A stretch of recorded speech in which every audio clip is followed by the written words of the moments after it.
അസ്സലാമലൈക്കും. എന്താണ് ആത്തല്ലേ? അപ്പൊ നമ്മള് ഷബാബിന്റെ സമ്മേളനം സജീവമായി നടന്നുകൊണ്ടിരിക്കുകയാണ്. നമ്മുടെ സൗത്ത് ബീച്ച് നിറഞ്ഞിരിക്കുകയാണ് ഏറെക്കുറെ.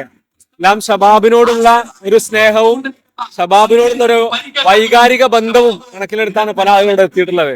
അപ്പൊ നിങ്ങളൊക്കെ ഏത് സ്ഥലങ്ങളിൽ നിന്നാണ് വരുന്നത്? കൊടുങ്ങല്ലൂര് കൊടുങ്ങല്ലൂർ, കൊടുങ്ങല്ലൂര് എറിയാട് കൊടുങ്ങല്ലൂരാണ്. തലശ്ശേരി, കതിരൂർ. ഓക്കെ. ഇപ്പൊ ഷബാബിനോടുള്ള ഒരു വൈകാരിക ബന്ധം കൊണ്ടാണ് എല്ലാവരോടും എത്തിയിട്ടുള്ളത്.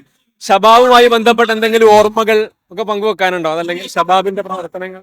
ഷബാബായിട്ട് ഒരുപാട് ഓർമ്മകളുണ്ട്. കാരണം അവിടെ കൊടുങ്ങല്ലൂര് എറിയാട് ഒരുപാട് ഷബാബ്, 100 ഷബാബും 120 പുടവയും സൈക്കിളിൽ വെച്ച് കെട്ടി കൊടുത്തിരുന്ന ആള് ഞാനാണ് അവിടെ. അങ്ങനെ ഒരുപാട് ആളുകൾ ഷബാബ് വായിച്ചത്. പ്രത്യേകിച്ച് നമ്മുടെ പെരുന്നാളിന്റെ വിവാദമൊക്കെ ഉണ്ടായിരുന്ന സമയത്ത് 97-ലാണെന്ന് തോന്നുന്നു. അന്ന് ഷബാബിന് ഉണ്ടായിരുന്ന പ്ലാനറ്റേറിയത്തിലെ ന്യൂസുകളും പെരുന്നാള് 8 മിനിറ്റിന് മുമ്പ് ചന്ദ്രൻ അസ്തമിക്കും എന്നുള്ള വിഷയങ്ങളൊക്കെ കൃത്യമായിട്ട് പ്രതിപാദിച്ചുകൊണ്ട് ഞങ്ങളുടെ മഹല്ലുകൾ, മുജാഹിദ് മഹല്ല്, ആ മഹല്ലുകളിലൊക്കെ അത്രയും ഷബാബുകൾ കൊടുക്കുന്നുണ്ട്. നമുക്കത് വലിയ ഗുണാവുകയും ചെയ്തു. ആളുകളെ കൃത്യമായിട്ട് മനസ്സിലാക്കുകയും ചെയ്തു എന്നുള്ളത് വലിയൊരു കാര്യമാണ്. അവിടെ ഇപ്പോഴും ഷബാബ് വായനക്കാർ ഏറെ ഉള്ള സ്ഥലം. വർഷങ്ങളുടെ പാരമ്പര്യമുണ്ട് ഷബാബുമായിട്ടുള്ള ബന്ധം, അല്ലേ? ഓക്കെ. നിങ്ങൾ തലശ്ശേരി അല്ലേ പറഞ്ഞത്? എന്താണ് ഷബാബുമായിട്ട്? തലശ്ശേരിയിലെ അതായത് മതപരമായിട്ടുള്ള എല്ലാ കാര്യങ്ങളും പഠിച്ചപ്പോ ഇസ്ലാം മതവും മറ്റു മതങ്ങളെ പോലെയാണെന്ന് വിശ്വസിച്ച ഒരു കാലം ഉണ്ടായിരുന്നു എനിക്ക്. അവിടുന്ന് പിന്നെ ഞാൻ ഗൾഫിലേക്ക് പോയി, സൗദി അറേബ്യയിലായിരുന്നു. അവിടുന്ന് എനിക്ക് ആദ്യം കിട്ടിയത് ഷബാബാണ്. വെറുതെ ഒന്ന് രസത്തിന് വായിച്ചതാണ്.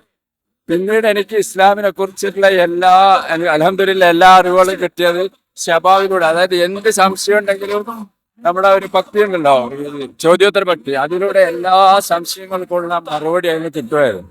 അതന്നെ ഇതുവരെ ഇതിലെ തന്നെ പിടിച്ചേക്കാനുള്ള, അതായത് ജീവിതത്തിലൊരു വഴിത്തിരിവായി എന്ന് പറയാം. അതിന്റെ പിറകെ തന്നെയാണ് ഞാൻ. സത്യം അതിൽ കൂടെ തന്നെ കിട്ടുന്നുള്ള ആ തുടർച്ചയിലൂടെ തന്നെയാണ് ആ പ്രസ്ഥാനത്തിന്റെ കൂടെയും ആ വായനയിലൂടെയും തന്നെ സഞ്ചരിച്ചുകൊണ്ടിരിക്കും. അജ്മാനിലൊക്കെ ഷബാബ് ഞങ്ങളാണ് വണ്ടിക്ക് വേണ്ടി കൊടുത്തിരുന്നത്. അജ്മാൻ വിദേശത്ത് സജീവമായിട്ട് കൂടെ ഉണ്ട് അല്ലേ? കൊടുങ്ങല്ലൂര് പിന്നെ നിങ്ങൾ 3 പേരും കൊടുങ്ങല്ലൂരാണല്ലേ? എന്താണ് ഷബാബുമായിട്ട് ബന്ധപ്പെട്ട ഓർമ്മകൾ? ഷബാബായിട്ട് ബന്ധപ്പെടാന്ന് പറഞ്ഞാൽ 985 മുതൽ ഷബാബ് വായിക്കാൻ തുടങ്ങിയിട്ടുണ്ട്. ഇസ്ലാമിനെതിരെ വരുന്ന ലേഖനങ്ങൾക്ക് അക്കമിട്ട് മറുപടി പറയാൻ ഷബാബിനുള്ള കേൾപ്പുണ്ട്. ജമാഅത്ത് ഇസ്ലാമി അമീർ KC അബ്ദുൽ മൗലവി ഈ മുജാഹിദ് പ്രസ്ഥാനത്തെ സംബന്ധിച്ച് വളരെ മോശമായി പ്രബോധനത്തിൽ എഴുതിയപ്പോ അതിന് കൃത്യമായി PP അബ്ദുൽ ഗഫൂർ മൗലവി തുടങ്ങിയവർക്ക് അതിന് മറുപടി പറഞ്ഞത് അതിന്ന് ഞാൻ ഓർക്കുകയാണ്. അത് പിന്നെ പുസ്തകമായി വരികയും ചെയ്ത് നമുക്ക് പഠിക്കാനുള്ള ഒട്ടനവധി സംഭവങ്ങൾ ആവശ്യത്തിലുണ്ട്. അപ്പോ ധാരാളം ഓർമ്മകൾ ഷബാബുമായി ബന്ധപ്പെട്ടുണ്ടല്ലേ? എന്താണ് ഷബാബുമായി ബന്ധപ്പെട്ട? അതായത് കൊടുങ്ങല്ലൂര് ശരിക്കും പറഞ്ഞാൽ എന്റെ ഇക്കാണ് ആദ്യം അത് കിട്ടുന്നത്, മുജീബ്.